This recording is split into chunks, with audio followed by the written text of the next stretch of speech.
They spit right at me and right on my scarf. We as Arab Americans, we were the first target. Nevertheless, whether we are Saudis or Kuwaitis or Iraqis or Palestinians, it doesn't really matter to people, whom we are more than we are Arabs. I've been facing a lot of questions, from FBI especially, about my past, and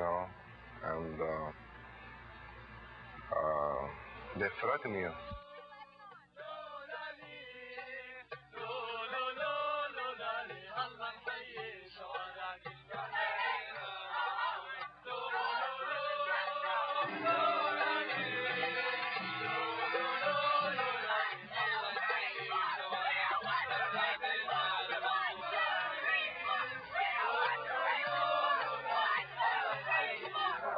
You can't deny your heritage. We live in this country. We're fortunate to live in this country.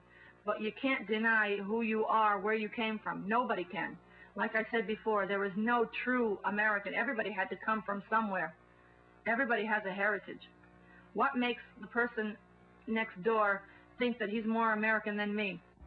For most people, they either have never met an Arab or an Arab family or been friends with people from the Muslim or Arab world, and so they're only dealing with representations of them.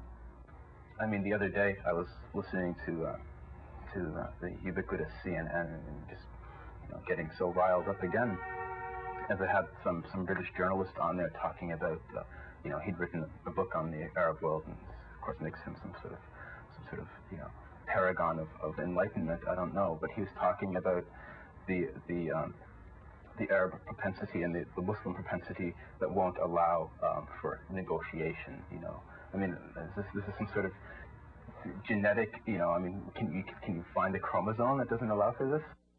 Where we in the West tend to think more of our New Testament heritage, where you turn the other cheek and you let bygones be bygones and forgive and forget. The people of the Middle East are the people of the Old Testament, if you will, if the Muslims will let me say that, where they're much more of an eye for an eye and a tooth for tooth, and you don't forget, and you don't forgive, and you carry on the vendetta and the silver. This discussion of the New Testament and the Old Testament people is really good because it's typical of the way the media presents the issues in the Gulf in terms of an us and them strategy. We being the people who turn the other cheek and who are more forgiving, and the other being people who carry vendettas and who seek an eye for an eye.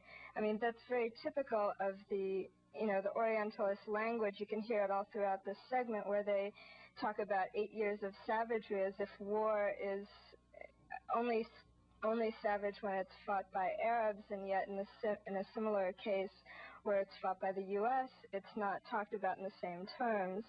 And in terms of also the old and the new, which is constantly being thrown around by the media, it also sort of implies the good and the bad, the modern and the backward, if you will, which is a very typical sort of colonial language.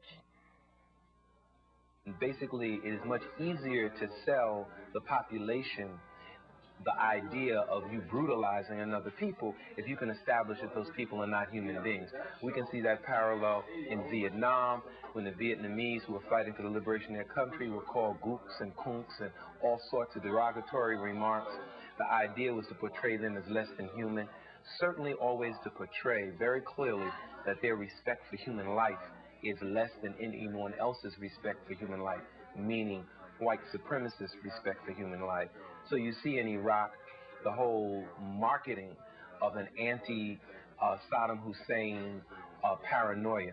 And it's very interesting because they target Saddam Hussein as now the evil one, even to the degree where the toy companies try to raise kids off of anti-Saddam Hussein toys, punching bags, guns with bullseyes on Saddam Hussein's face. And all of this spreads over into Iraqi people themselves. And so the problem becomes one of having to combat what is basically a racist propaganda campaign to justify the kind of immoral and genocidal bombing that is going on of a country that was basically a third world country, but is being bombed as if it was a superpower.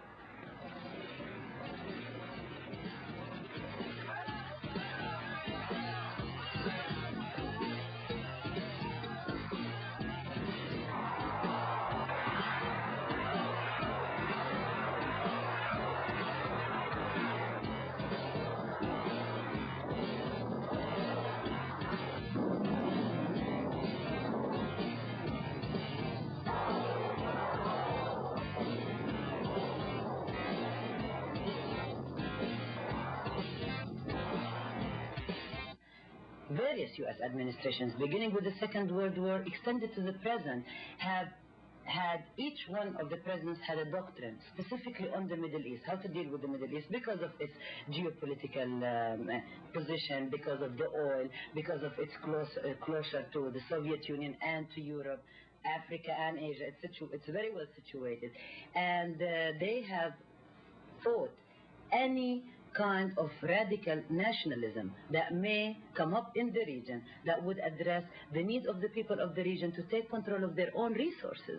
And so in their attempt to stop this process, this nationalistic process, radical nationalism, which Gaddafi embodied, which Khomeini embodied, which Jamal Abdel Nasser embodied, Mossadegh before in Iran in the 50s, and we should not forget that when he was ousted by the CIA and the Shah was appointed in his place, they have picked that area and they started labeling all these leaders as Hitler, demonizing the people, reducing them to non-entity, because it becomes very easy to kill them. When you humanize the enemy, quote unquote, then it would be very difficult to justify killing.